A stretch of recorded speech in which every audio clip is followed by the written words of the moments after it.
आप तो supreme court और हाई कोर्ट के जजेस की तैनाती के तरीकाकार पर भी सवाल उठाते चले आ रहे हैं।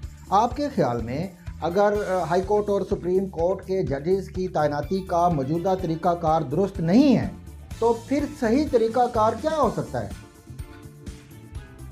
देखिए, इसके बारे में एक ज़माने में ये जुडिशल कमीशन का आइडिया जो है वो पाकिस्तान बार काउंसिल से हमने ओरिजिनेट किया था। मैं उस वक्त मेंबर होता था और वो जो स्कीम लिखी थी जुडिशल कमीशन की वो ड्राफ्ट मैंने की थी, 2000 में अडॉप्ट हुई थी।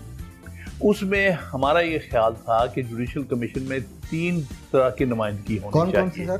जजेस की 7 जजेस हमने कहा था, 6 वकला और 6 पार्लियामेंटेरियंस।